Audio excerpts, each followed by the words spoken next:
I know it's been a little minute, but I'm here for, I don't know if we call it sharing or story time, but first off, today I am 38 days without a cigarette. Yay! And I was thinking about it,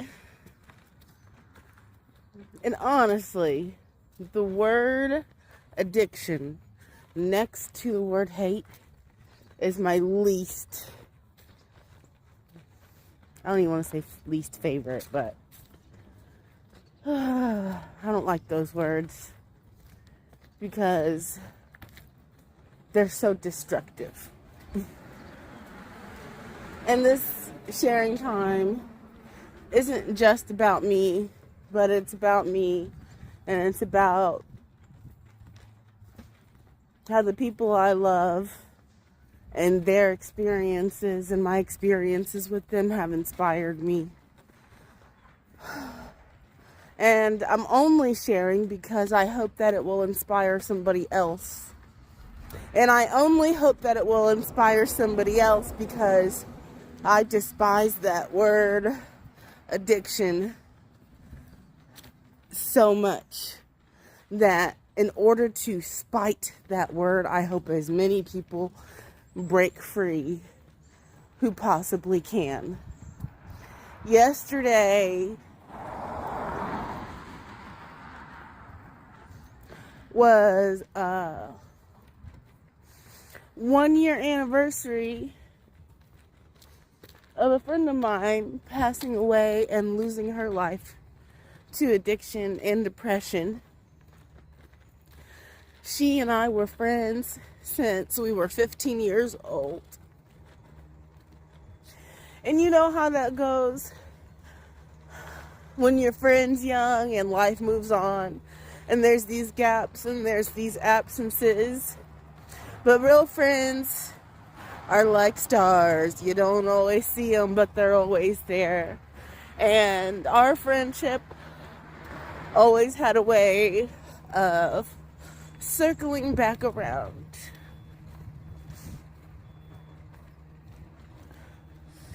So I'm in Kansas now. But before I left to Missouri, she had reached out to me. And I didn't know or realize the grasp her addiction had on her. But she reached out to me and told me that she was not going to be able to stay in her apartment. She had nowhere to go. Could she please come and stay with me? And I said, of course, come on. And she did. And I still didn't quite realize what I was dealing with at first when she came and she got there.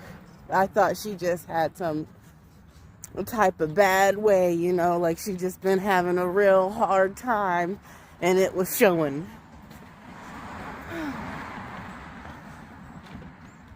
But as the week went by and she was debilitatingly sick and I became her caregiver, that first week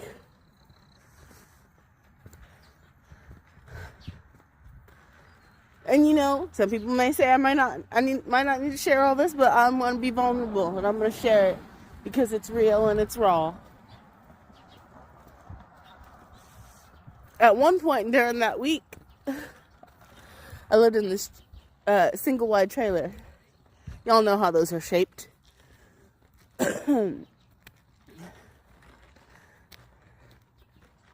She tries to make it down the hallway. She was like mid down the hallway. And all of a sudden she felt like she was gonna be sick. She tried to make it outside. Now, this happened while I was at work. And I come home to find throw up all over the floor. She had defecated.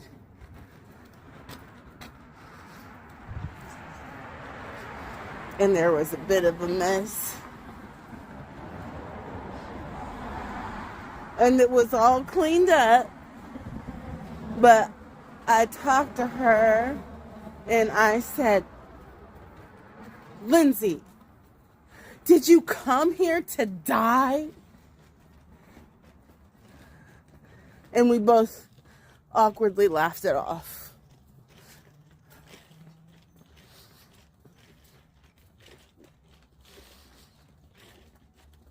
That being said, skipping a bunch of parts,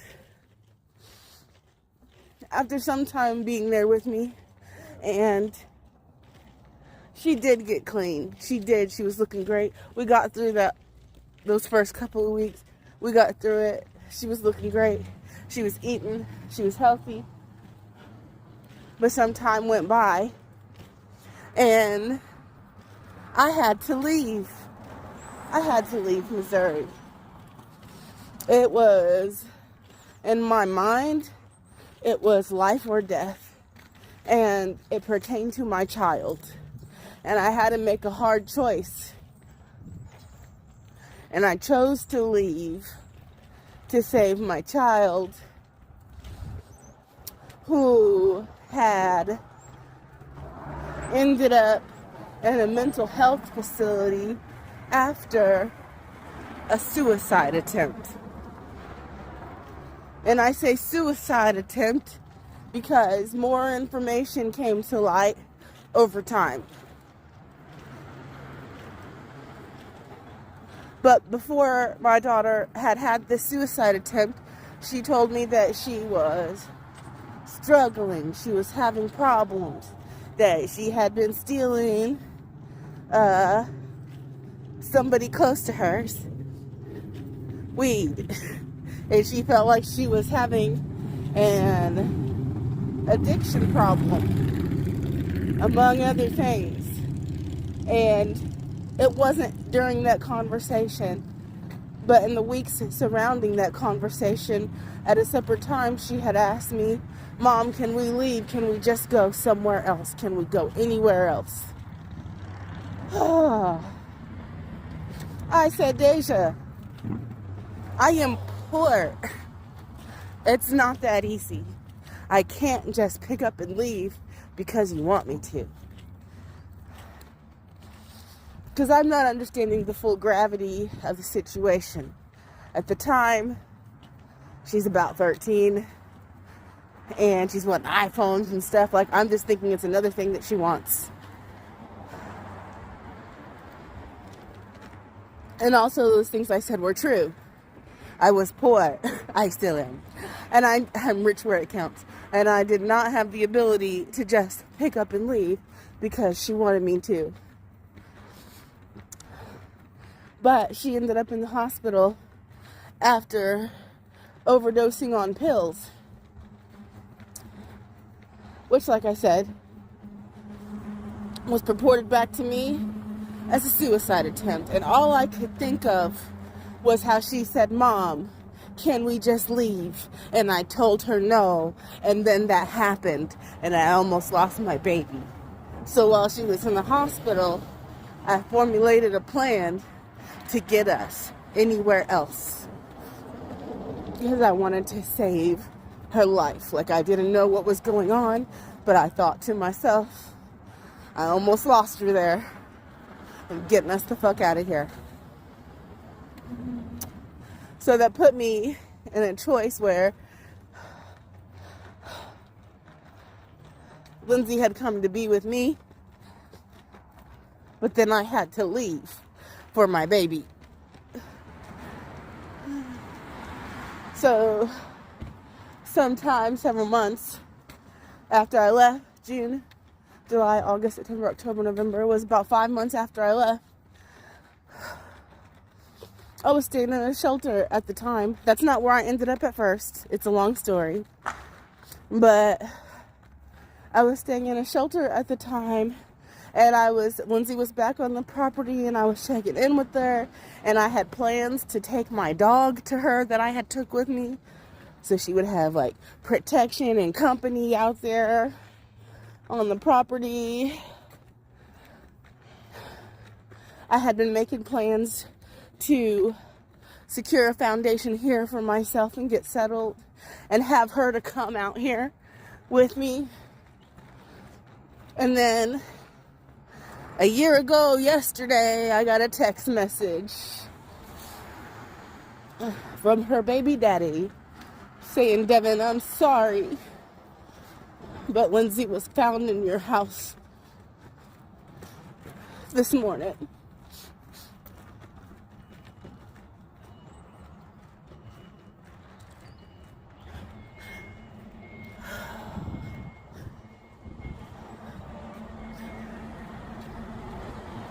So at that time, now I'm getting back to my 38 days being clean off cigarettes, where there's no comparison, an addiction. But I thought to myself after she passed, like, I'm in this stressful situation.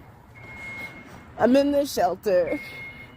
I had to go outside to smoke, So every time I smoke, I'm like not doing it absent-mindedly. I'm consciously aware of what I'm doing. I'm making plans, rerouting my day to make it happen. And I'm outside thinking about her, smoking this cigarette, thinking about myself and thinking about addictions. And I had also been having a couple of conversations with some of my internet friends, Todd and Michael, surrounding addiction, and it just put me in the mindset to thinking about it.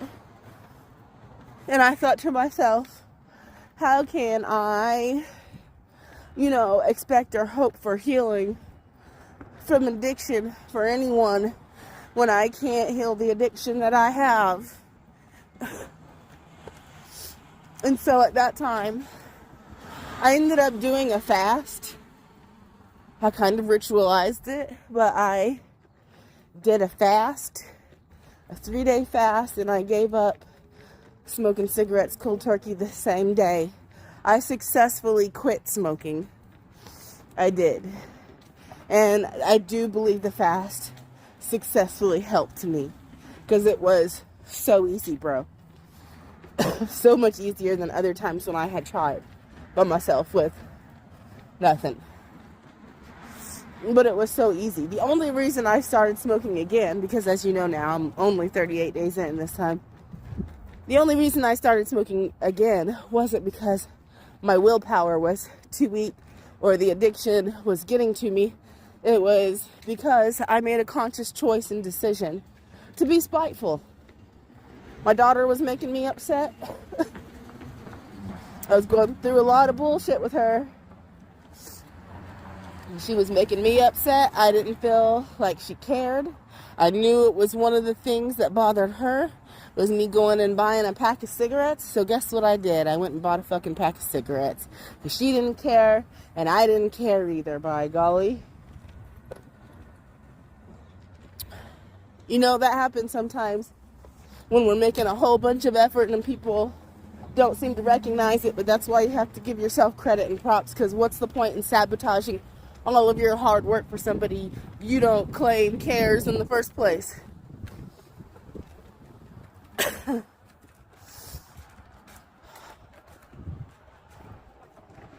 Right? Okay, so fast forward now 38 days ago or 40 days ago, I once again am having issues surrounding the concept of addiction. I ended up, like I said, going through a bunch of bullshit with my daughter. And she had said that she was having addiction problems with weed prior to leaving Missouri, which I didn't take as seriously as I should have. But the thing is, it wasn't just about that. Come to find out, this is my perception, because I still don't have all these answers. She's claiming at this time to be a psychological liar, even though I tried to correct her and tell her the right term is pathological, but she said no, it's psychological because I'm messing with your minds. It's about the mind. Wicked, right? Right. But anyhow,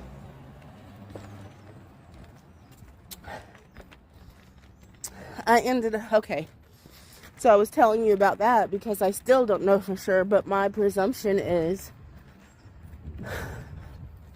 that with that first suicide attempt and the pills, I don't think it was a suicide attempt. And I got her to confirm this, but I don't know if she would stand on confirming this or if she misunderstood me when she confirmed it. But my presumption was that she was trying to get high off of anything that she could get her stealing hands on. And it went too far. And she didn't know how to admit that to anybody or be honest or be accountable about it without having to face and look at her own actions. So she said that she was suicidal, or people went with that and she let them. But I recently had to deal with her trying to get high, like I said, off of anything that she could. I don't even keep Benadryls in the house, not for any purpose or reason, but I just don't have any. And I found like a shit ton in her purse. I recently took her to the hospital because she was popping so many bennies. She was hallucinating and talking to her pants and scaring her brother. And I took her to the ER and had her checked out. I also noticed all these little Zantac wrappers here and there throughout the house. I don't know where she got them. You can't get high off of Zantac, to my knowledge. But that tells me right there that she's just reaching for anything. So, after I took her to the hospital, got her checked out, got her a clean bill of physical health, made sure that she didn't do any damage, I'm thinking, what the fuck can I do? This has got to stop. It's gonna kill her. It's killing me. As you can see, like, I'm walking to work. This is my life. 2.5 miles one way. Not that big of a deal, but y'all don't know how long I have been hitting the ground. Like, I hit the ground and I just been running and running and running and running and running and running with no fucking rest. So I'm like at my wit's end. I'm dealing with all of this, plus survival. And I'm like, what can I do? Number one, I got her little ass back up into church. She loves God, always has loved the Lord. I'm walking up on it right now. We've actually been going to this church. Life Changers Church. It's a Pentecostal church. First church that we tried out whenever we got into this town in Pittsburgh, Kansas. We had a brief hiatus when we finally got out of the shelter because it was far. It was closer to the shelter than the house we ended up at. So, but now we're back. I do believe nurturing that relationship and finding her a home to go to where she's happy, church home, has helped her. She was already on meds and psych meds, because this whole year has been a process. Starting it off in the mental hospital, there's so much more to the story.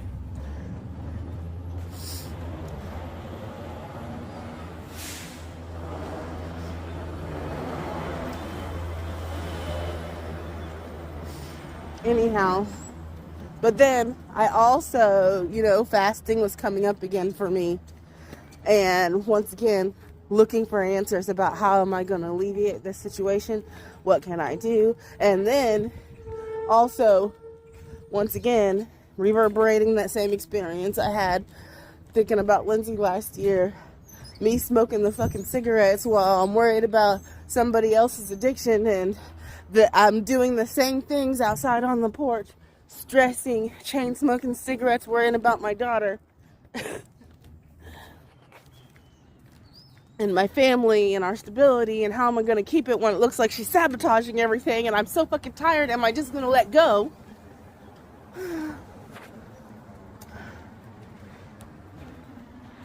And that's when I had the realization about the cigarettes again, because how can I help her out of this situation whenever I can't even give up a fucking cigarette? So, right then and there, I decided on a fast again. This time, with the fast, I did before, but this time I was really consistent with it. Not only did I start fasting and I quit the food, but I quit cigarettes at the same time, which was the same as last time. But this time, I also fervently prayed. In my absence, during my hunger, in the stillness, I prayed. I prayed for me, I prayed for her, I prayed for grace. I expressed gratitude for the safety despite the obstacles, for always catching us when we fall. I expressed my faith that he could do it again and again and again and again. And not only can he, but he's willing to. Not only will he, but we're worth it, and we are worthy. Maybe we aren't worthy in earthly terms, but in his eyes we were worth it all. Right? Preach it. Yes. So that's where I'm at. That's how I quit again, and I'm currently 38 days without a cigarette because I fasted and I prayed.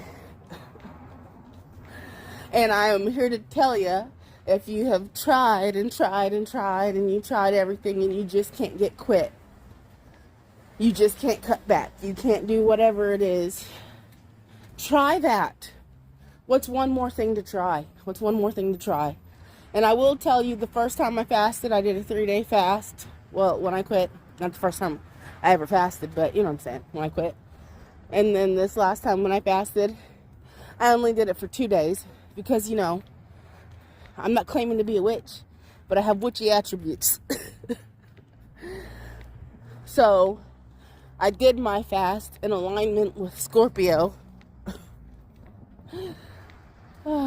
entering the picture, because Scorpio stands for transformation. I told you I ritualized it. And instead of doing a 3-day fast, I only did 2 days because I wanted it enough to change, but I didn't want to be depleted.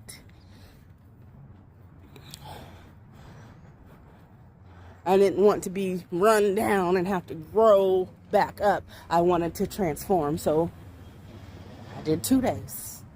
Anyway, I'm just saying, you do what you feel is necessary, but I'm just saying, if you haven't tried fasting and praying, try fasting and praying.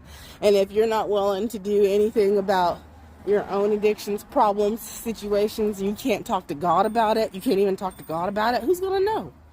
Who's going to know? Just talk to him.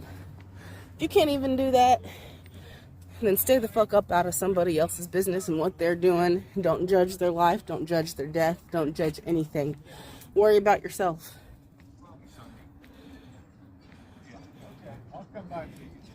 And sometimes worrying about yourself is the best thing that you can do to worry about somebody else. Just know that. When you take action and you take a walk, and you have a story, you have a testimony. Morning. And where you have a testimony, you have listening ears and you have an example. You have a blueprint. You have a pathway. So I'm going through all of this shit, and I'm still thanking God. I'm still thanking the Lord. I'm still praising the universe in the process.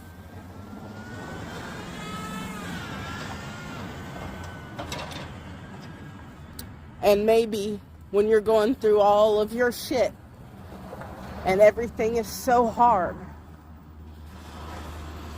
maybe in the middle of your mind, try to reflect back on or go back to or be consciously aware of, that this hard time that you're going through is your future testimony. And that there is purpose in your pain. That is all. I love you. Mwah.